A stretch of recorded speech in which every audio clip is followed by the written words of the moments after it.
Social media પર famous થવા અને ગુનાખોરીનું ગૌરવગાન કરતી રીલ્સ બનાવનારા તત્વો સામે સુરત પોલીસે લાલ આંખ કરી છે। સુરતનો કુખ્યાત ડ્રગ માફિયા શિવા ઝાલા જેલમાંથી બહાર આવતાની સાથે જ સોશિયલ મીડિયા પર ભાઈગીરી બતાવવા જતા ફરી એકવાર સ્પેશિયલ ઓપરેશન ગ્રુપ એસઓજીના સકંજામાં આવ્યો છે। રીલ્સમાં જે શિવા પોતાને કિંગ ગણાવતો હતો તે પોલીસની પકડમાં આવતા જ ધ્રુજવા લાગ્યો હતો। તાજેતરમાં જામીન પર મુક્ત થયેલા શિવા ઝાલાએ ઇન્સ્ટાગ્રામ પર વિવાદાસ્પદ ડાયલોગ સાથેની રીલ્સ મૂકી હતી, જેમાં તે પોતાને દુનિયાનો રાજા ગણાવી પોલીસને પડકાર ફેંકતો હતો। જો કે એસઓજીએ તેની ધરપકડ કરી કાયદાનું ભાન કરાવતા તેનો બધો નશો ઉતરી ગયો હતો। પોલીસે તેને કાન પકડાવીને માફી મંગાવી હતી, જ્યાં તેણે કબૂલાત કરી હતી કે હું પંચશીલ નગરનો લુખ્ખો છું અને ડ્રગ્સનો વેપાર કરું છું। હવે પછી ક્યારેય આવી લુખ્ખાગીરી નહીં કરું।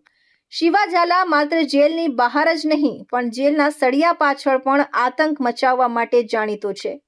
સુરત સબ જેલમાં રહેતા દરમિયાન તેણે અન્ય કેદીઓ સાથે હિંસક મારામારી કરી હતી અને પોતાના વકીલને પણ ધમકી આપી હતી।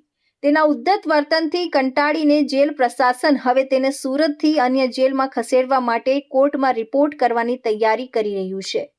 ભાટેના વિસ્તારમાં સક્રિય શિવા ઝાલાએ પોલીસના દરોડાથી બચવા માટે હાઈટેક સુરક્ષા કવચ તૈયાર કર્યું હતું। તેણે પોતાના ઘર અને આસપાસના વિસ્તારમાં 25 જેટલા હાઈ ડેફિનેશન સીસીટીવી કેમેરા લગાવ્યા હતા, જેનું મોનિટરિંગ તે અંદર બેઠા 55 ઇંચના LED ટીવી પર કરતો હતો।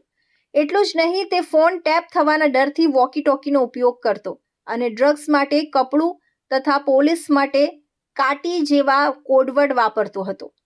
તેની દૈનિક કમાણી અંદાજે 1.5 લાખ રૂપિયા જેટલી હતી।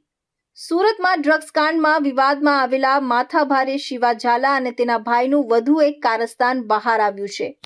કાપડ વેપારીને ચપ્પુની અણીએ દમદાટી ધમકી આપી બળજબરી કરી 1,20,000 રૂપિયા પડાવી લીધા હતા, જે અંગે સલાબતપુરા પોલીસમાં ખંડણીનો ગુનો નોંધાયો હતો અને પોલીસે આરોપી શિવા ઝાલાની ધરપકડ કરી હતી। ત્યારે આજે જ્યારે મીડિયા કર્મીઓ આરોપી શિવા ઝાલાનો વિડીયો બનાવી રહ્યા હતા, ત્યારે તમારા બધાના નંબર આપતા જજો કહીને મીડિયા કર્મીઓને ગર્ભિત ધમકી આપી હતી, જેથી ડ્રગ્સ માફિયા અત્યાર સુધીમાં પોલીસ પકડમાં આવ્યા બાદ 2 થી 3 વાર માફી માંગી ચૂક્યો છે, પણ સુધરવાનું નામ લઈ રહ્યો નથી।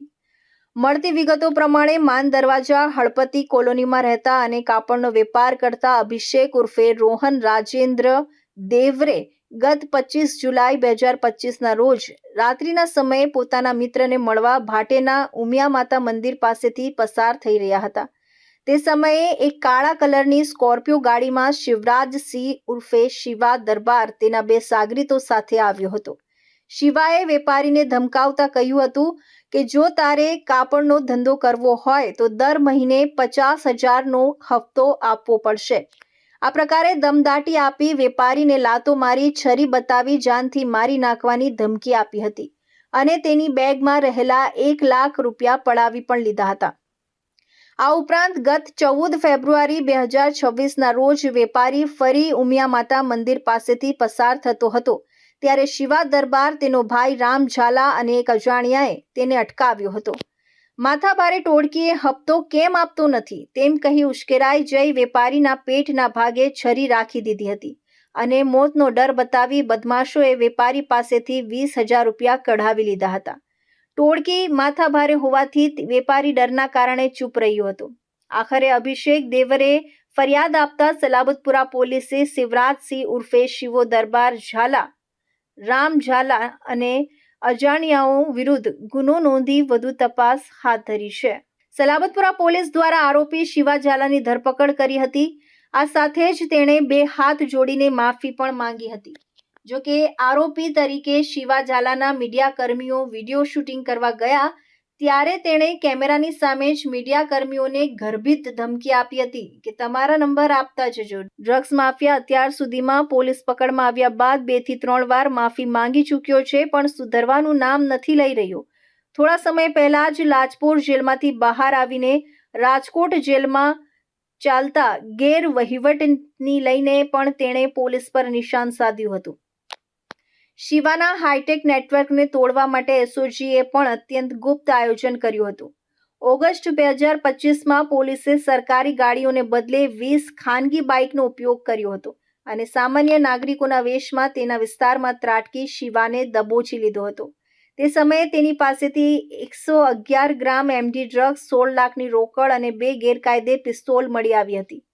શિવા ઝાલાની આ ગુના કરવાની પદ્ધતિ અનોખી હતી. તે ગરીબ પરિવારોને આર્થિક મદદ કરીને તેમની સહાનુભૂતિ જીતતો હતો, જેથી પોલીસ જ્યારે તપાસ કરવા આવે ત્યારે કોઈ તેની વિરુદ્ધ બાતમી ન આપે.